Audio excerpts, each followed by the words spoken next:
1953 में शेख अब्दुल्ला को गिरफ्तार कर लिया गया। उन पर भारत विरोधी गतिविधियों का आरोप लगा। इस समय नेहरू और अब्दुल्ला के बीच भी संबंध खराब हो चुके थे, जिसके बाद धारा 370 के कुछ प्रावधानों में संशोधन भी शुरू हुआ। अब आपको शेख अब्दुल्ला के बारे में भी थोड़ा विस्तार से बताते हैं। शेख अब्दुल्ला ने ही महाराजा हरि सिंह को भारत के साथ विलय करने के लिए प्रेरित किया था। कश्मीरी जनता के हितों की रक्षा के लिए स्वायत्तता को भी एक शर्त के रूप में रखा गया। हालांकि 1953 में उनकी गिरफ्तारी के बाद उनके और भारत सरकार के बीच तनाव बढ़ा।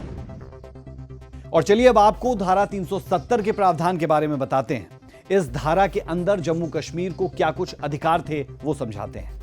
इस दर्जे के तहत जम्मू कश्मीर का अपना संविधान और झंडा था। इस दर्जे के तहत केंद्र के पास कश्मीर में सीमित अधिकार थे। केंद्र सरकार केवल रक्षा, विदेश मामलों और संचार के मामले में कानून बना सकती थी। अन्य मामलों में कानून लागू करने के लिए राज्य सरकार की सहमति आवश्यक थी। 1954 में धारा 370 में 35A को भी जोड़ दिया गया। इस अनुच्छेद के तहत जम्मू कश्मीर के स्थायी निवासियों को विशेष अधिकार दिए गए, जैसे संपत्ति खरीदने और सरकारी नौकरियों में प्राथमिकता। दूसरे राज्यों के नागरिक कश्मीर में जमीन नहीं खरीद सकते थे। इस धारा के रहते हुए जम्मू कश्मीर में राष्ट्रपति शासन पर प्रतिबंध था। भारतीय संविधान की धारा 356 राष्ट्रपति शासन और धारा 360 यानी वित्तीय आपातकाल जम्मू कश्मीर पर लागू नहीं होती थी। धारा 370 में जम्मू कश्मीर को विशेष दर्जा तो दिया गया, लेकिन इसका दंश भी घाटी को खूब झेलना पड़ा, या फिर कहें कि सालों तक झेलना पड़ा। धारा 370 की वजह से जम्मू कश्मीर अन्य राज्यों से अलग ही रहा। अन्य राज्यों के लोग वहां जमीन नहीं खरीद सकते थे, जिससे निवेश सीमित रहा। धारा 370 ने अलगाववादी ताकतों को भी बढ़ावा दिया। धारा 370 ने कश्मीर को बिल्कुल हिंदुस्तान से अलग थलग कर दिया।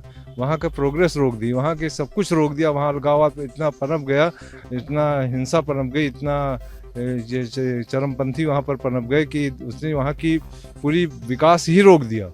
और हिंदुस्तान के खिलाफ पूरा पाकिस्तान के पक्ष में होकर के बोल रहे थे वहाँ पे लोग। देखिए, अलगाववादियों को कई तरीके से सपोर्ट मिलती थी। जब धारा 370 लगी थी, जैसा मैंने आपको बताया कि पाकिस्तान से प्रायोजित जो आतंकवाद था वो जम्मू कश्मीर के अंदर आराम से चल पाता था, क्योंकि बहुत सारे रिश्ते नाते शादियाँ आपने देखी होंगी। कई आतंकवादी थे जो जम्मू कश्मीर की लड़कियों से शादियाँ करते थे, और जब एक रिश्तेदारी का कनेक्शन बन जाता है तो उनको यहाँ ठहरने में, उनको खाना खाने में, उनको जो एक अंदर से सपोर्ट था वो उनको मिलता था। एक तरीके से स्लीपर सेल की तरह वो जम्मू कश्मीर में रह सकते थे, और समय आने पर जब उनके आका उन्हें उधर से आदेश देते थे तो वो अपने जो उनके गलत कारनामे थे उनको अंजाम देते थे। कई बम विस्फोट कर देते थे, किसी नेता की हत्या कर देते थे, कहीं शहरी लोगों को गोलियों से भून देते थे, जिस तरीके से हाल ही में आपने पुलवामा की घटना देखी होगी।